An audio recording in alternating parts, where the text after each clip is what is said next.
Assalamualaikum warahmatullahi wabarakatuh. Perkenalkan kami dari kelompok 1 yang beranggotakan 1 Nafa Mukti dengan nomor NIM 89, 2 Alisa Nurfahramni dengan nomor NIM 71, 3 Yunita Maulida dengan nomor NIM 72, dan yang terakhir Lutfiah Kholisa dengan nomor NIM 73. Pada kesempatan kali ini, kita akan membahas mengenai cost of capital atau biaya modal. Jadi, pada biaya modal ini, kita akan membahas mengenai yang pertama, definisi cost of capital atau biaya modal. Yang kedua, konsep dasar dalam biaya modal. Yang ketiga, rumus dasar biaya modal dan fungsi biaya modal. Yang keempat, faktor-faktor yang menentukan biaya modal perusahaan. Yang kelima, asumsi-asumsi modal dari biaya modal. Dan yang terakhir, jenis-jenis biaya modal. Baik, kita akan masuk ke yang pertama dulu ya. Yang pertama yaitu mengenai definisi cost of capital. Apa sih biaya modal itu? Jadi yang dimaksud biaya modal adalah semua biaya real yang harus dikeluarkan oleh perusahaan untuk memperoleh dana baik yang berasal dari hutang, saham preferen, saham biasa, maupun laba ditahan untuk mendandani suatu investasi atau operasi perusahaan. Dan ada alasan dalam perhitungan biaya penggunaan modal. Yang pertama alasannya, memaksimalkan nilai perusahaan yang mengharuskan biaya-biaya atau termasuk biaya modal diminimalkan. Yang kedua, keputusan penganggaran modal memerlukan suatu estimasi tentang biaya modal. Dan yang ketiga, keputusan-keputusan lain seperti leasing, modal kerja juga memerlukan estimasi biaya modal. Masuk yang kedua, yaitu konsep dasar biaya modal. Konsep biaya modal sangat erat hubungannya dengan konsep mengenai pengertian tingkat keuntungan yang diisyaratkan. Tingkat keuntungan yang diisyaratkan sebenarnya dapat dilihat dari dua pihak, yaitu dari sisi investor dan perusahaan. Biaya modal biasanya digunakan sebagai ukuran untuk menentukan diterima atau ditolaknya suatu usulan investasi, yaitu dengan membandingkan tingkat keuntungan dari usulan investasi tersebut dengan biaya modal. Baik, pada slide ini tentang rumus dasar biaya modal. Rumus dasar biaya modal yaitu biaya modal dibagi penerimaan bersih dikali 100%. Misalkan, dalam sebuah perusahaan Lisa Corp mengambil kredit rekening majalah 1 tahunnya yaitu 20 juta dengan bunga 20% setahunnya. Perusahaan membayar provisi sebesar 100.000, biaya administrasi dan materai sebesar 20.000 dan biaya notaris sebesar 50.000. Lalu berapa seluruh biaya yang harus dikeluarkan oleh perusahaan dan berapa persen biaya modalnya? Nah, bunganya yaitu 4 juta. Kemudian biaya yang dikeluarkan yaitu sebesar 4.170.000 dan dana yang bisa digunakan sebesar 20 juta dikurangi 4.170.000 yang totalnya yaitu 15.830.000. Biaya modalnya yaitu 4.170.000 dibagi dengan 15.830.000 dikali 100%. Hasilnya yaitu 26,34%. Nah, biaya modal dari kredit majalah sebesar 20 juta tersebut tidak sebesar bunga 20%, tetapi sebesar 26,34%. Baik, selanjutnya yaitu tentang fungsi biaya modal. Fungsi biaya modal sebagai cut-off rate atau tingkat pembatas suatu keputusan investasi diterima atau ditolak.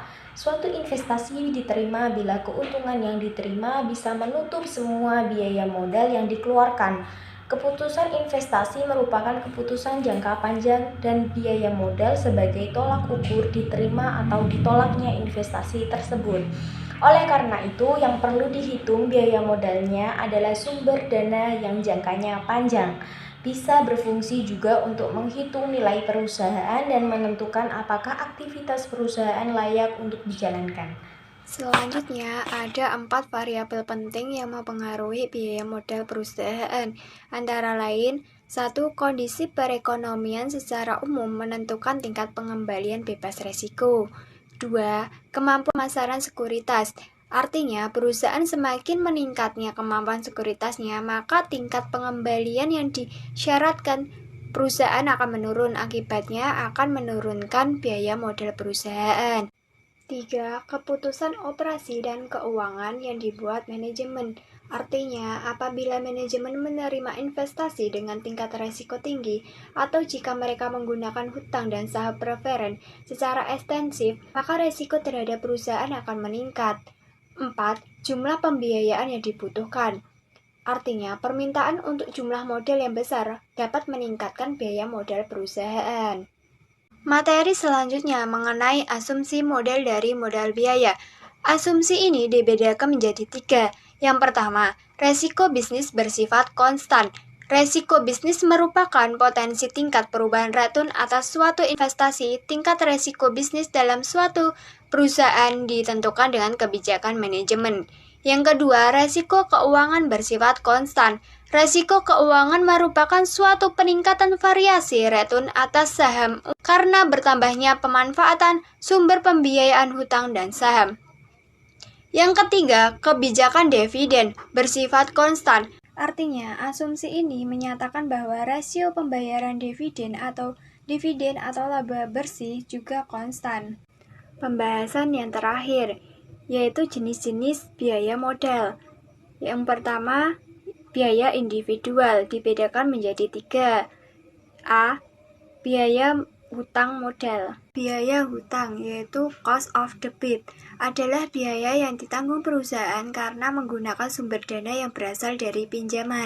Biaya hutang biasanya disimbolkan dengan KD dan yang biasa diperhitungkan adalah biaya hutang obligasi. Contohnya, apabila Anda memiliki dua utang, yaitu dari bank sebesar Rp 300 juta dengan tingkat bunga 5% dan pinjaman dari investor sebesar Rp 100 juta dengan tingkat bunga 4%. Maka berapa biaya tahunan yang harus dibayar oleh perusahaan tersebut? Penyelesaiannya, pinjaman pada bank sebesar Rp 300 juta dengan bunga 5%, maka 5% dikali 300 juta, hasilnya 15 juta. Kemudian pinjaman dari investor sebesar Rp 100 juta dengan bunga 4%, maka bunga dikalikan dengan pinjaman investor, yaitu 4% dikali 100 juta, sama dengan 4 juta. Maka hasil dari kedua sumber cost of debt adalah 19 juta dibagi 400 juta, sama dengan 4,75%. Berdasarkan hasil di atas, tingkat bunga efektif sebelum pajak sebesar 4,75%. Dengan begitu, perusahaan juga perlu menata dengan tepat setiap keuangan, baik itu masuk maupun keluar, agar perusahaan tidak mengalami kerugian. Baik, di sini saya akan melanjutkan pemaparan mengenai biaya-biaya yang ada di dalam biaya modal individual. Langsung saja lanjut ke poin B, yaitu mengenai biaya saham preferen atau yang disebut dengan cost of preference stock. Nah, jadi saham preferen ini merupakan modal sendiri. Artinya dividennya diambilkan dari laba setelah pajak. Nah, biaya saham preferen diberi konotasi KP dengan rumus KP sama dengan D per PN dikali 100%. Dan juga di mana D merupakan dividen yang terbayarkan, sedangkan PN merupakan penerimaan bersih. Nah, di sini bisa kami contohkan dari perusahaan Makmur Jaya. Jadi perusahaan Makmur Jaya dalam memenuhi dananya dengan mengeluarkan saham preferen yang laku dijual dengan harga Rp8.500 per lembarnya, dan saham ini memberikan dividen secara tetap sebesar Rp1.500 dan biaya emisi Rp100 per lembar. Nah, di sini pertanyaannya berapa biaya saham preferennya? Nah, dan bisa dilihat di slide untuk penyelesaiannya. Jadi di slide ada D atau itu tadi dividen sebanyak Rp1.500 dan PN-nya Rp8.500 dikurangi Rp100, jadi sama dengan Rp8.400. Nah, KP-nya berarti 1.500 per 8.400 dikali 100% menjadi 17,85%. Nah, karena dividen saham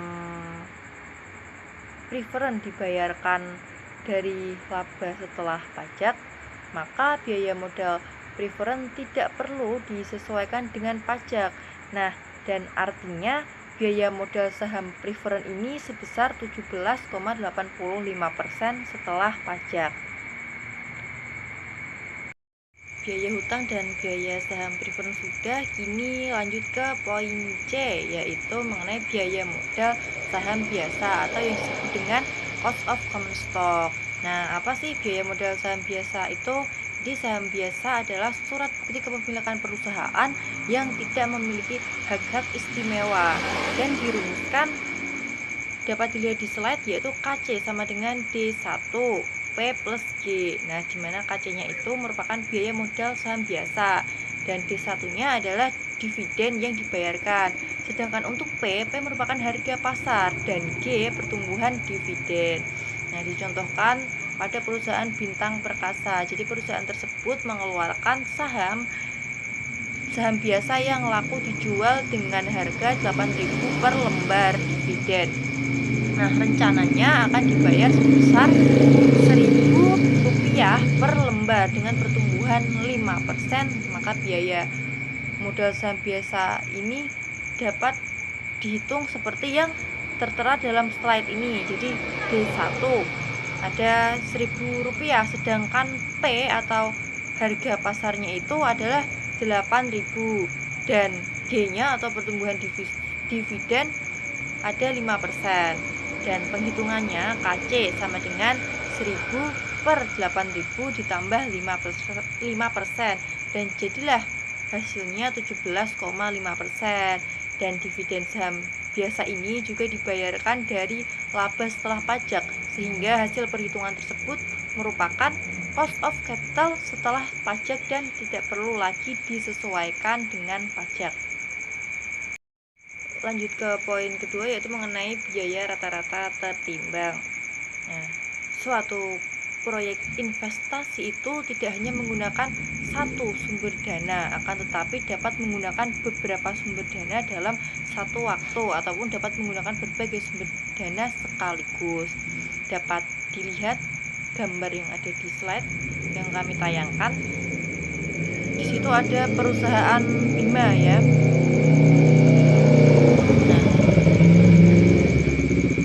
Dipahami dari perhitungan tersebut diperoleh biaya modal rata-rata tertimbang sebesar 16,05%. Artinya di sini biaya modal inilah yang akan digunakan sebagai tolak ukur diterima ataukah ditolaknya suatu keputusan investasi atau sebagai cut off rate. Jadi kesimpulannya, biaya modal adalah semua biaya real yang harus dikeluarkan oleh perusahaan untuk memperoleh dana, baik yang berasal dari hutang, saham preferen, saham biasa, maupun laba ditahan untuk mendanai suatu investasi atau operasi perusahaan. Nah, apa sih alasan adanya perhitungan biaya penggunaan modal?